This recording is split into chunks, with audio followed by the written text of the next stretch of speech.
ஆண்டவரே நம்மை அழைக்கின்றார், விரைந்திடுவோம். ஆர்வமுடன் அவர் திருப்பெயரை புகழ்ந்திடுவோம். ஆண்டவர் வல்லவரே, அவரை பணிந்திடுவோம். மகிமையும் புனிதமும் நிறைந்த அவரை தொழுதிடுவோம். அரச குருகுலமே, இறைவனின் திருக்குலமே, வருக வருக, எழுக எழுக, இறையாசி பெருக, இறைக்குலமே. வருக வருக, எழுக எழுக, இறையாசி பெருக, இறைக்குலமே. ஆயனின் மந்தையின் நாடுகள் சேர்கையில் ஆனந்தமே. ஆண்டவர் குரலை ஆவலாய் கேட்கையில் பேரின்பமே. ஆண்டவர் நல்லவரே, அவரிடம் சரணடைவோம். உடலையே உணவாய் தருகின்ற அவரில் இணைந்திடுவோம். அரச குருகுலமே, இறைவனின் திருக்குலமே, வருக வருக, எழுக எழுக, இறையாசி பெருக, இறைக்குலமே. வருக வருக, எழுக எழுக, இறையாசி பெருக, இறைக்குலமே. இறைவனின் ஆலயம் திறந்தது, வாருங்கள் பலியினில் இணைந்து அகம் மகிழ்வோம். இறைவனின் ஆலயம் திறந்தது, வாருங்கள் பலியினில் இணைந்து அகம் மகிழ்வோம். வருக வருக, எழுக எழுக, இறையாசி பெருக, இறைக்குலமே. வருக வருக, எழுக எழுக, இறையாசி பெருக, இறைக்குலமே. தந்தை மகன் தூயாவியாரின் பெயராலே ஆமென். நமக்காக பலியாகி உயிர்த்தெழுந்த நம் தலைவராகிய இயேசு கிறிஸ்துவின் அருளும் கடவுளின் அன்பும் தூயாவியாரின் தோழமையும் உங்கள் அனைவரோடும் இருப்பதாக. உம் ஆன்மாவோடும் இருப்பதாக. இயேசு கிறிஸ்துவினுடைய அருமையான சகோதர சகோதரிகளே, உங்கள் அனைவரையும் இன்றைய திருப்பலிக்கு வருகை என அன்போடு அழைக்கின்றேன். பணியாளர் தலைவரை விட பெரியவர் அல்ல. இயேசு என்ற உன்னதமான தலைவரே இந்த உலகத்தினுடைய மிக பெரும் ஆளுமை. காரணம், அவருடைய தலைமை பண்பு அதிகாரத்தில் அல்ல, மாறாக அவர் ஆற்றிய பணியிலே இருந்தது. எனவேதான் இந்த உலகத்தினுடைய உன்னதமான தலைவனாக, தலை சிறந்த முன்மாதிரியாக வாழ்ந்து காட்டியவர் ஆண்டவர் இயேசு கிறிஸ்து.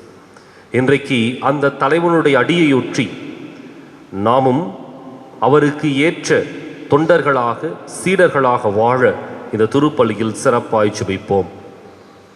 அன்புக்குரிய சகோதர சகோதரிகளை, கொரோனா தொற்று நோயினுடைய தாக்கம் உச்சகட்டத்திலே சென்று கொண்டிருக்கின்ற வேளையில் இறைவன் தாமே நம்மை இந்த மாபெரும் அச்சத்திலிருந்தும் ஆபத்திலிருந்தும் விடுவித்து நம்பிக்கையை கொடுத்து இந்த உலகத்தை, மனித சமுதாயத்தை காக்க வேண்டும் என்று இந்த திருப்பலியில் நம்பிக்கையோடு மன்றாடுவோம்.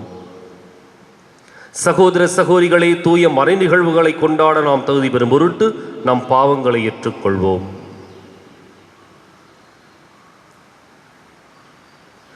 எல்லாம் வல்ல இறைவனிடமும் சகோதர சகோதரிகளை உங்களிடமும் நான் பாவியனை ஏற்றுக்கொள்கிறேன். ஏனெனில் என் சிந்தனையாலும் சொல்லாலும் செயலாலும் கடமையில் தவறியதாலும் பாவங்கள் பல செய்தேன்.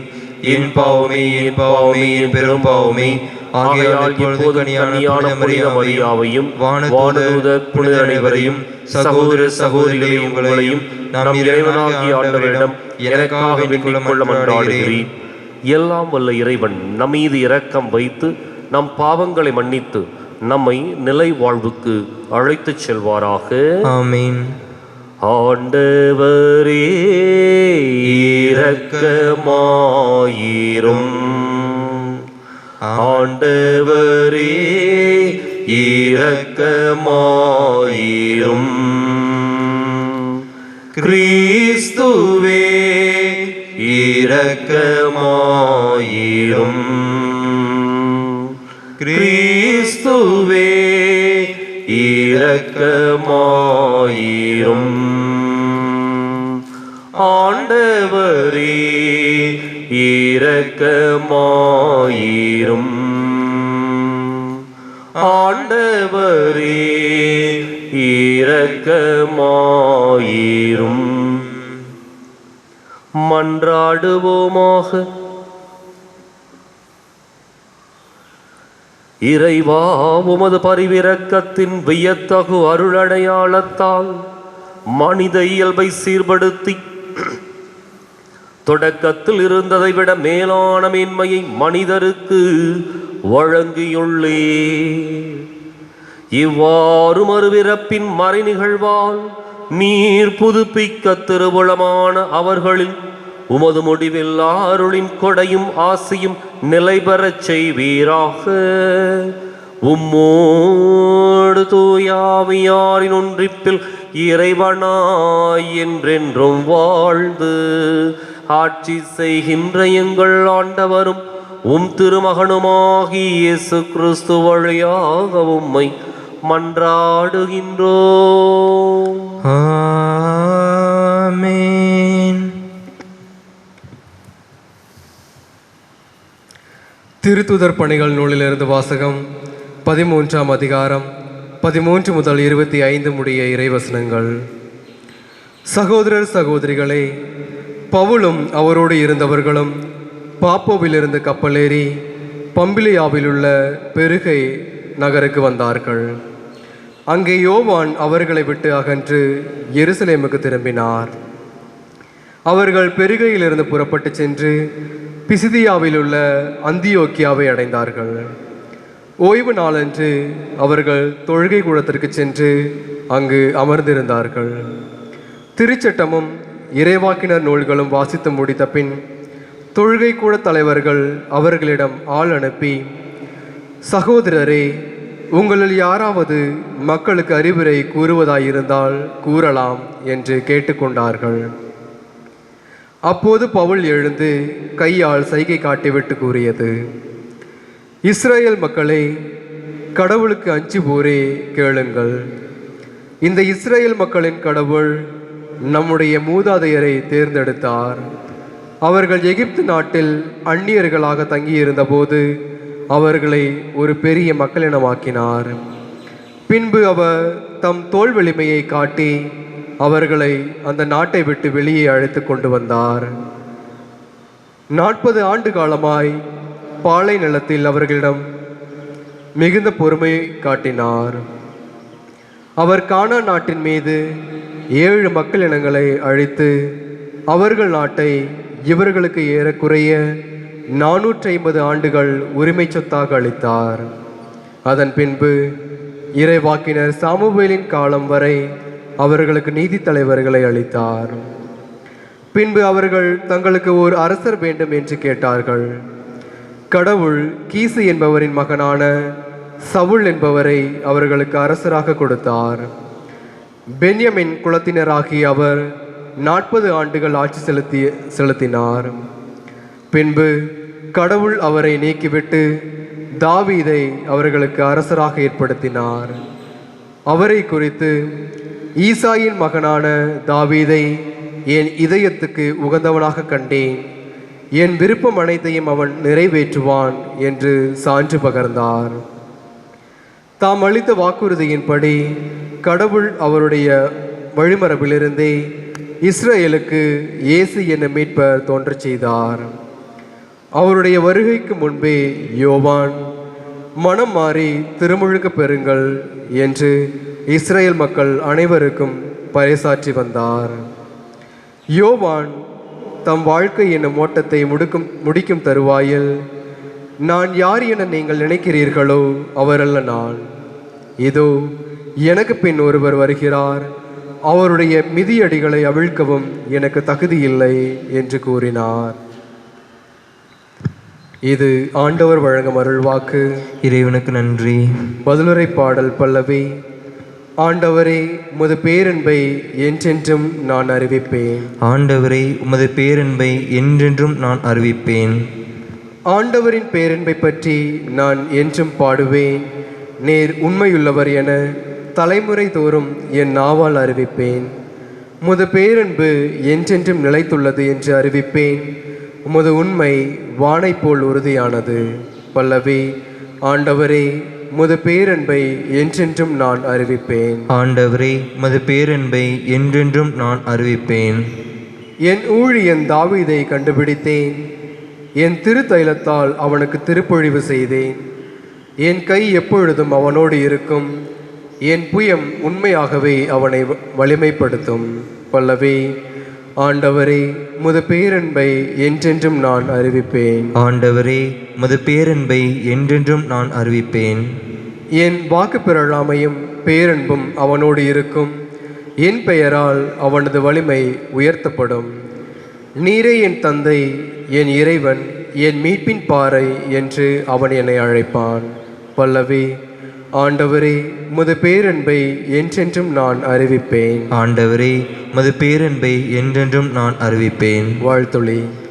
அல்லேலூயா, அல்லேலூயா, அல்லேலூயா, அல்லேலூயா, அல்லேலூயா, அல்லேலூயா, அல்லேலூயா, அல்லேலூயா.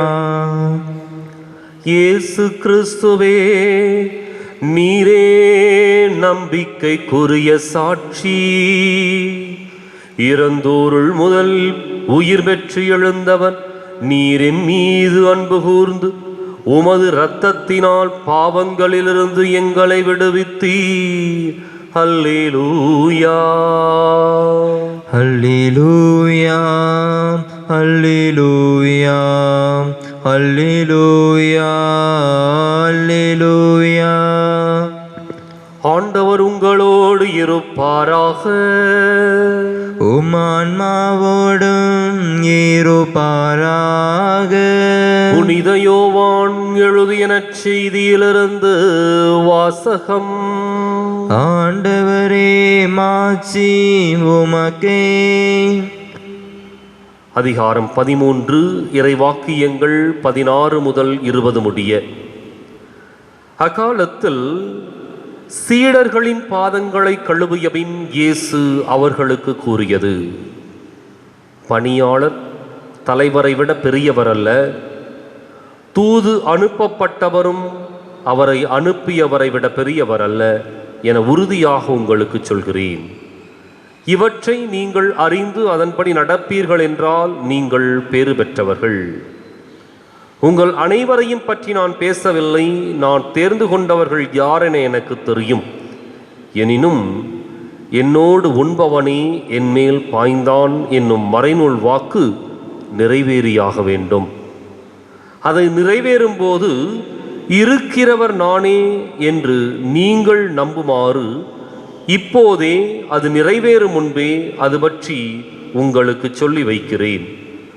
நான் அனுப்புகிறவரை ஏற்றுக்கொள்பவர் என்னையே ஏற்றுக்கொள்கிறார், என்னை ஏற்றுக்கொள்பவர் என்னை அனுப்பியவரையே ஏற்றுக்கொள்கிறார் என உறுதியாக உங்களுக்கு சொல்கிறேன் என்றார்.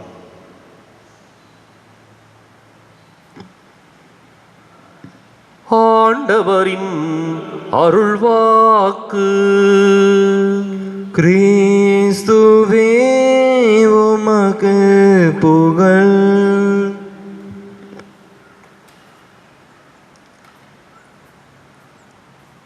இயேசு கிறிஸ்துவின் அருமையான சகோதர சகோதரிகளே, இன்றைக்கு உலகத்தில் கோடிக்கணக்கான தலைவர்கள் இருக்கிறார்கள். பல தலைவர்கள் வாழ்ந்து மடிந்திருக்கின்றார்கள். இன்னும் பல தலைவர்கள் இப்பொழுது நம்மோடு வாழ்ந்து கொண்டிருக்கின்றார்கள். இன்றைக்கு ஒரு கேள்வி எழுப்பி பார்க்க வேண்டும். உண்மையான தலைவனுடைய லட்சணங்கள் அல்லது குணநலன்கள் என்ன என்ற ஒரு கேள்வி, அல்லது யார் உண்மையான தலைவன் என்று சொல்லி இந்த கேள்வியை எழுப்பி பார்த்தால் இன்றைக்கு இருக்கின்ற தலைவர்களில் 90% மேல் அவர்கள் உண்மையான தலைவர்களாக இருக்கின்றார்களா என்பது சந்தேகம்.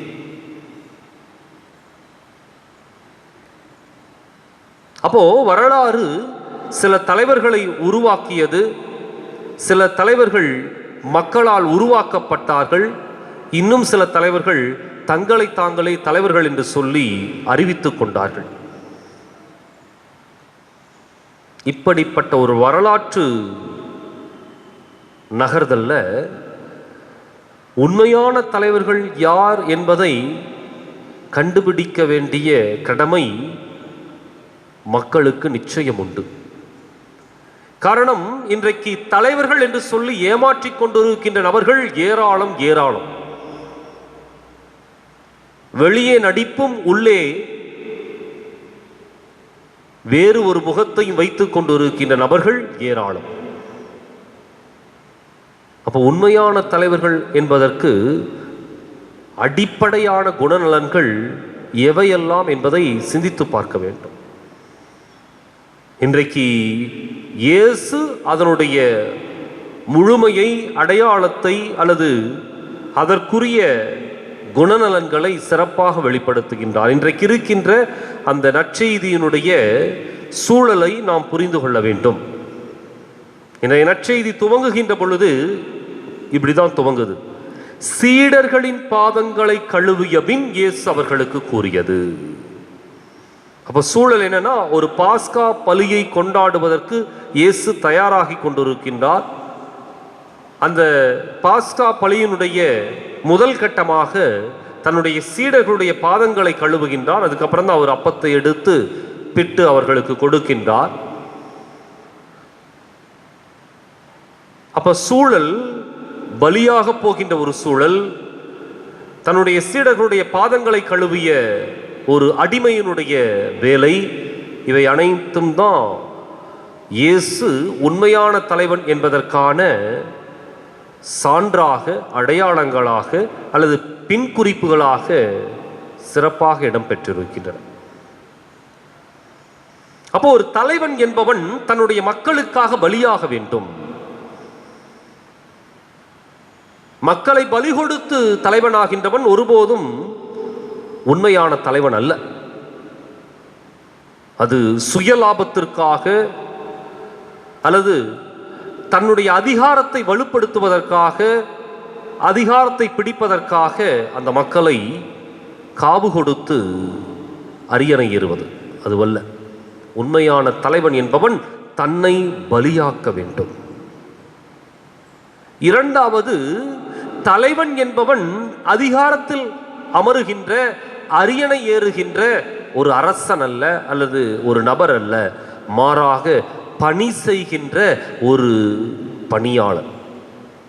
சீடர்களின் பாதங்களை ஆண்டவர் இயேசு கழுவுகின்றார். ரொம்ப தெள்ளத் தெளிவா இருக்குது. அதுல ஒரு அடிமையின் வேலையை ஆண்டவர் இயேசு செய்கின்றார். அந்த சீடர்களுக்கு அதை செய்வதன் வழியாக தன்னை ஒரு பணியாளனாக அவர் முன்னிறுத்துகின்றார். தொண்டு ஏற்பதற்கல்ல, தொண்டு ஆற்றுவதற்கே மானிட மகன் இவ்வுலகிற்கு வந்தார். அதான் உண்மையான ஒரு தலைவன். இந்த ஒரு பின்னணியில பார்த்தோம் அப்படின்னா, இன்றைக்கு இருக்கின்ற தலைவர்களில் 99% அடிபட்டு போவார்கள்.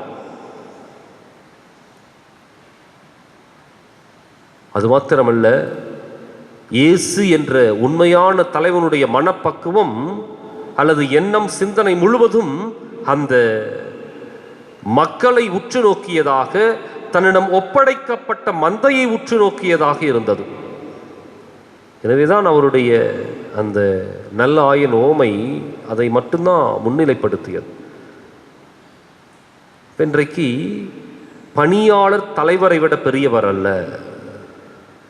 இயேசுனுடைய மனநிலை பணியாளனுக்குரிய மனநிலை. இயேசுவனுடைய மனநிலை பலியாகின்ற மனநிலை. அதனால தான் அவரை நாம் இன்றைக்கு தலைவராக உயர்த்தி வைத்திருக்கின்றோம். அப்படிப்பட்ட மனநிலையில் இருக்கின்றவர்கள் தான் உண்மையான தலைவர்கள். எனவே இயேசுவை மிஞ்சுகின்ற ஒரு தலைவன் இந்த உலகத்தில் எவனும் இல்லை. இயேசுவுக்கு மேல் இருக்கின்ற ஒரு அதிகாரம் இந்த உலகத்தில் எதுவும் இல்லை. எனவே பணியாளனாக தன்னை அறிமுகப்படுத்தி கொண்ட, அடையாளப்படுத்தி கொண்ட அந்த இயேசு கிறிஸ்துவால் தான் உண்மையான ஒரு தலைவனாக பரிணமிக்க முடிந்தது. அது மாத்திரமல்ல, ஒரு அதிகாரம் என்பதை இந்த பணியாளனுக்குரிய செயல்பாடுகளிலிருந்து கற்றுக் கொடுத்தவர் ஆண்டவர் இயேசு கிறிஸ்து. இன்றைக்கு நாம் சிந்தித்து பார்ப்போம். உண்மையான தலைவர்களை நாம் அடையாளம் கண்டுகொள்ள வேண்டும். அது மாத்திரமல்ல, ஒருவேளை அப்படிப்பட்ட தலைவர்களாக உருவெடுக்கக்கூடிய ஒரு வாய்ப்பும் ஒரு சூழலும் நமக்கு உருவானால், நம்முடைய மனநிலை கூட அதிகார மனநிலை அல்ல, மாறாக அடுத்தவர்களுக்கு பணிபுரிகின்ற அந்த மனநிலை நம்மிலே வளர இந்த திருப்பலியில் சிறப்பாய் ஜெபிப்போம். பலியாக எதை உனக்கு தருவேன் என்று இந்த படைப்பெல்லாம் நீதானே படைத்தாயன்று. பலியாக எதை உனக்கு தருவேன் என்று இந்த படைப்பெல்லாம் நீதானே படைத்தாயன்று. எனையே நான் உமக்களித்தேன் இறைவா என்று, எனையே நான் உமக்களித்தேன் இறைவா என்று உருமாற்றி உனதாக்கும் தலைவா நன்று.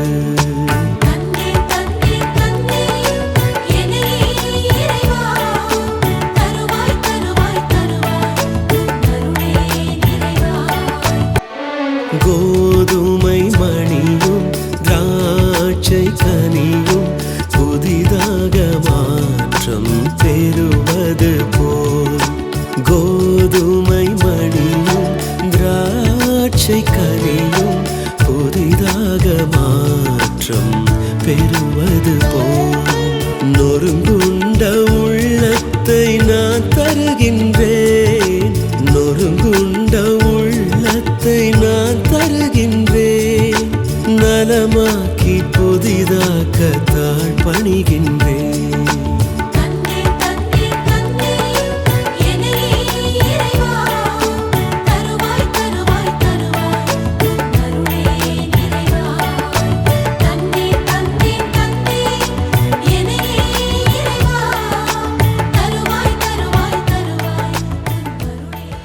சகோதர சகோதரிகளை, என்னுடைய இதும் உங்களுடைய இதுமான இப்பலி எல்லாம் வல்ல தந்தையாக இறைவனுக்கு ஏற்றதாகும்படி மன்றாடுங்கள். ஆண்டவர் தமது பெயரின் புகழ்ச்சிக்காகவும் ஆட்சிக்காகவும் நமது நன்மைக்காகவும் புனித திரவை அனைத்து நிலைக்காகவும் மது கையிலிருந்து இப்பலி ஏற்றுக்கொள்வாராக. ஆண்டவரே, இப்பலியின் காணிக்கைகளோடு எங்கள் வேண்டல்கள் உம்மை நோக்கி எழுவனவாக. இவ்வாறு நாங்கள் உமது மேன்மையால் தூய்மையாக்கப்பட்டு உமது பேரிரக்கத்தின் அருளடையாளங்களை பெற்றுக்கொள்ள தகுதி பெறுவோமாக. எங்கள் ஆண்டவராகிய கிறிஸ்து வழியாக உம்மை மன்றாடுகின்றோம். ஆமென். ஆண்டவர் உங்களோடு இருப்பாராக, உம் ஆன்மாவோடும் இருப்பாராக. இதயங்களை மேலே எழுப்புங்கள். ஆண்டவரிடம் எழுப்பியுள்ளோம், நம் இறைவனாகிய ஆண்டவருக்கு நன்றி கூறுவோம். அது தகுதியும் நீதியுமானதே. ஆண்டவரே, எக்காலத்திலும் உம்மை புகழ்ந்துரைப்பதும் எல்லாவற்றுக்கும் மேலாக எங்கள் பாஸ்காவாகிய கிறிஸ்து பலியான இச்சிறப்பான காலத்தில் உம்மை இன்னும் மிகுதியாக வாழ்த்தி போற்றுவதும் மெய்யாகவே தகுதியும் நீதியும் ஆகும். எங்கள் கடமையும் மீட்புக்கு உரிய செயலும் ஆகும். ஏனெனில் பழையன அழிக்கப்பட்டு வீழ்ச்சியுற்ற படைப்பனைத்தும் புதுப்பிக்கப் பெறுகின்றது.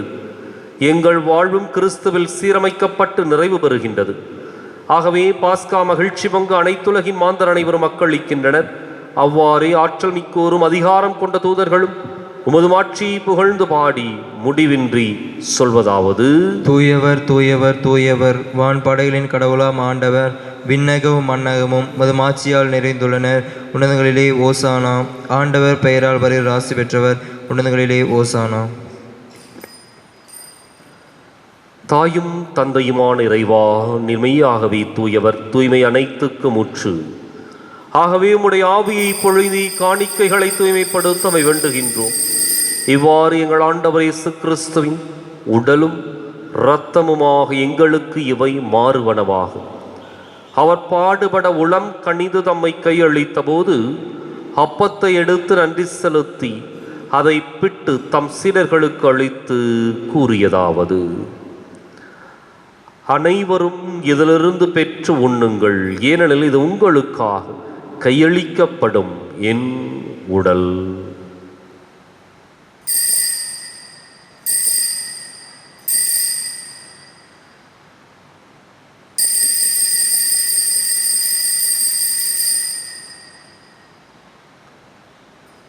அவனமே இரவு விருந்தை அருந்தியபின் கிண்ணத்தையும் எடுத்து மீண்டும் உமக்கு நன்றி கூறி தம் சீடர்களுக்கு அளித்து அவர் கூறியதாவது: அனைவரும் இதிலிருந்து பெற்று பருகுங்கள், ஏனெனில் இது புதிய நிலையான உடன்படிக்கைக்கு உரிய என் இரத்தத்தின் கிண்ணம். இது பாவ மன்னிப்புக்கென்று உங்களுக்காகவும் பலருக்காகவும் சிந்தப்படும். இதை என் நினைவாக செய்யுங்கள்.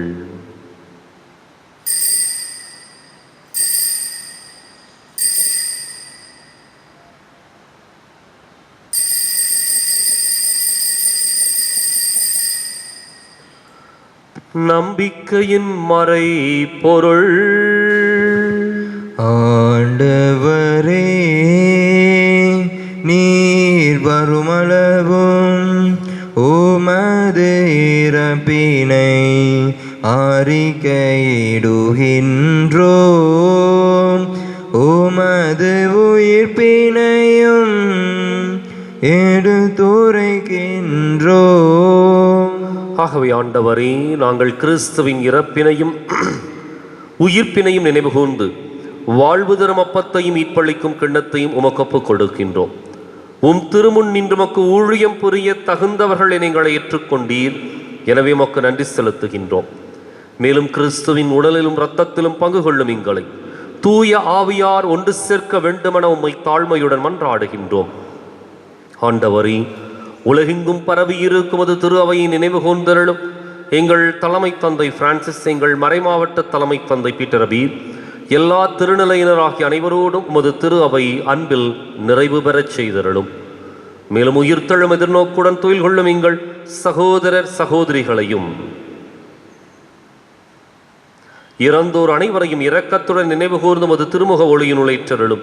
எங்கள் அனைவர் மீதும் இரக்கமாயிரும். கடவுளின் கன்னித்தாயான புனித மரியா, அவருடைய கணவரான புனித யோசேப்பு, புனித திருத்தூதர்கள், இவ்வுலகில் உமக்கு உகந்தவராய் இருந்தோர் ஆகிய புனிதர் அனைவருடனும் நாங்கள் நிலை வாழ்வில் பங்கு கொள்ளும் தகுதி பெற்று உம் திருமகன் இயேசு கிறிஸ்து வழியாக உம்மை புகழ்ந்தேத்தும் வரமருள உம்மை மன்றாடுகின்றோம்.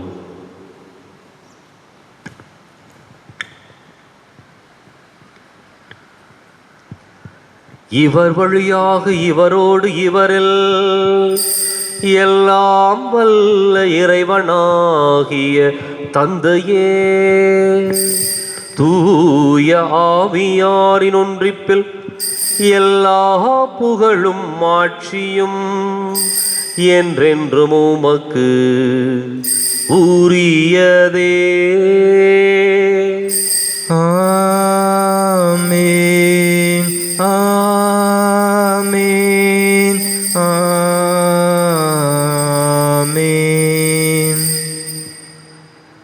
கடவுளை நம் தந்தை என அழைக்க இயேசு நமக்கு கற்பித்தார். எனவே நாம் அனைவரும் இணைந்து துணிந்து சொல்லுவோம்: விண்ணுலகில் இருக்கிற எங்கள் தந்தையே, உமது பெயர் தூயது என போற்ற பெறுக. உமது ஆட்சி வருக. உமது திருவுளம் விண்ணுலகில் நிறைவேறுவது போல மண்ணுலகிலும் நிறைவேறுக. எங்கள் அன்றாட உணவை இன்று எங்களுக்கு தாரும். எங்களுக்கு எதிராக குற்றம் செய்வோரை நாங்கள் மன்னிப்பது போல எங்கள் குற்றங்களை மன்னியும், எங்களை சோதனைக்குட்படுத்தாதேயும், தீமையிலிருந்து எங்களை விடுவித்தருளும். ஆண்டவரே, தீமை அனைத்திலிருந்தும் எங்களை விடுவித்து எங்கள் வாழ்நாளில் அமைதியை கனிவுடன் அருளுமை மன்றாடுகின்றோம். உமது இரக்கத்தின் உதவியால் நாங்கள் பாவத்திலிருந்து எப்போதும் விடுதலை பெற்று யாதொரு கலக்கமும் இன்றி நலமாயிருப்போமாக. நாங்கள் எதிர்நோக்கி இருக்கும் பேரின்பத்துக்காகவும் மீட்பராகிய இயேசு கிறிஸ்துவின் வருகைக்காகவும் காத்திருக்கின்றோம். ஏனெனில் ஆட்சியும் வல்லமையும் ஆட்சியும் என்றென்றும் உமதே. ஆண்டவரே இயேசு கிறிஸ்துவே, அமைதியை உங்களுக்கு விட்டுச் செல்கின்றேன், என் அமைதியையே உங்களுக்கு அளிக்கின்றேன் என்றும் திருத்தூதர்களுக்கு மொழிந்தீரேன். எங்கள் பாவங்களை பாராமல் உமது திரு அவை நம்பிக்கையை கண்ணோக்கி உமது திருவுளத்துக்கு ஏற்பதற்கு அமைதியும் ஒற்றுமையும் அளித்தருள்வீராக. என்றென்றும் வாழ்ந்து ஆட்சி செய்கின்றவர் நீரே. ஆமென். ஆண்டவருடைய அமைதி உங்களோடு என்றும் இருப்பதாக. உம் ஆன்மாவோடும் இருப்பதாக. ஒருவருக்கொருவர் அமைதியை பகிர்ந்து மகிழ்வோம். உலகின் பாவங்களை போக்கும் இறைவன் செம்மறியே, எங்கள் மேல் இரக்கமாயிரும். உலகின் பாவங்களை போக்கும் இறைவன் செம்மறியே, எங்கள் மேல் இரக்கமாயிரும். உலகின் பாவங்களை போக்கும் இறைவன் செம்மறியே, எங்களுக்கு அமைதி அளித்தருளும்.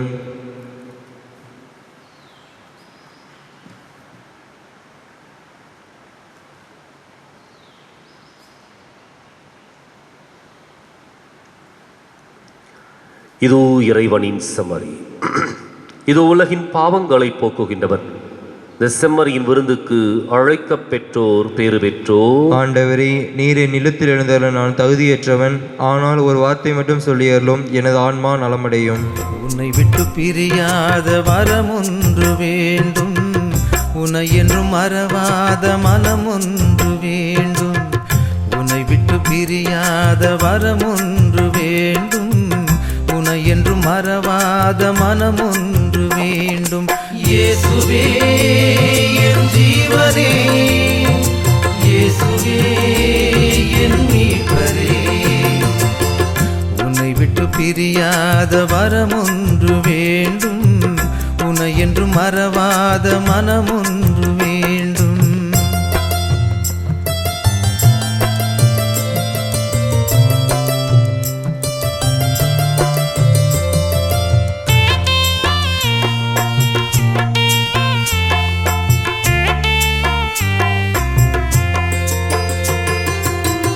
இன்பத்தில் நான் மூழ்கி திளைத்தாலுமே, துன்பத்தில் நான் வாடி துவண்டாலுமே.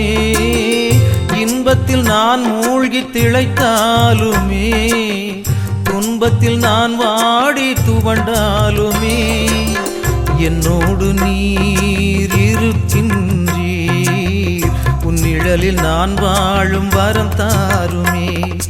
இயேசுவே என் ஜீவனே, இயேசுவே என் மீட்பரே, இயேசுவே என் ஜீவனே, இயேசுவே என் மீட்பரே. உன்னை விட்டு பிரியாத வரமொன்று வேண்டும், உன்னை என்றும் மறவாத மனமொன்று வேண்டும். உன்னை விட்டு பிரியாத வரமொன்று வேண்டும், உன்னை என்றும் மறவாத மனமொன்று வேண்டும். மன்றாடுவோமாக. என்றென்றும் உள்ள எல்லாம் வல்ல இறைவா, கிறிஸ்துவின் உயிர்ப்பினால் நிலை வாழ்வுக்கு எங்களை புதுப்பித்தீர். பாஸ்கா அடையாளத்தின் கனிகளை எங்களில் பெருகச் செய்து எங்கள் உள்ளங்களில் மீட்பளிக்கும் உணவின் ஆற்றலை பொழிந்தருள்வீராக. எங்கள் ஆண்டவராகிய கிறிஸ்து வழியாக உம்மை மன்றாடுகின்றோம். ஆமென். ஆண்டவர் உங்களோடு இருப்பாராக. உம் ஆன்மாவோடும் இருப்பாராக. எல்லாம் வல்ல இறைவன் தந்தை, மகன், தூயாவியார் உங்களுக்கு ஆசி வழங்குவாராக. ஆமென். ஆமென். கிறிஸ்துவின் அன்பிலும் அருளிலும் வாழ சென்று வாருங்கள். திருப்பலின் நிறைவேறிற்று. அல்லேலூயா அல்லேலூயா. இறைவனுக்கு நன்றி. அல்லேலூயா அல்லேலூயா. வலது வாய்க்காலுக்காக ஜெபம். அன்பு தந்தையே இறைவா, அன்பு தந்தையே இறைவா, கேளுங்கள் கொடுக்கப்படும், கேளுங்கள் கொடுக்கப்படும், தட்டுங்கள் திறக்கப்படும், தட்டுங்கள் திறக்கப்படும், தேடுங்கள் கண்டடைவீர் தேடுங்கள் கண்டடைவீர் என்ற இறை வார்த்தையில் என்ற இறை வார்த்தையில் நம்பிக்கை வைத்து ஜெபித்தோம். நம்பிக்கை வைத்து ஜெபித்தோம். அதன் பலனாக எங்களுடைய பகுதிக்கு தேவையான எங்களுடைய பகுதிக்கு தேவையான குடிநீர் திட்டங்களை நிறைவேற்றி குடிநீர் திட்டங்களை நிறைவேற்றி எங்களுடைய இல்லங்களுக்கு நல்ல குடித நீரை பெற்றுக் கொடுத்ததற்காக உமக்கு நன்றி கூறுகின்றோம். எங்களுடைய நீண்டகால போராட்டமான வலது வாய்க்கால் திட்டத்திற்கு போதுமான நிதியை ஒதுக்கி எங்களுடைய தண்ணீர் அவகாசத்தையும் மீட்டெடுத்து கொடுத்ததற்காக உமக்கு நன்றி கூறுகின்றோம். இத்திட்டம் சிறப்பாக துவங்கப்பட்டிருக்கின்ற வேளையில் இதனை விரைந்து நிறைவு செய்து கொடுப்பீராக. நடந்து முடிந்த சட்டமன்ற தேர்தலிலே நல்ல தீர்ப்பை கொடுத்து உண்மையான தலைவர்களை தேர்ந்தெடுத்து கொடுப்பீராக. இவற்றை எங்கள் ஆண்டவராகிய கிறிஸ்து வழியாக உம்மை மன்றாடுகிறோம். ஆமென்.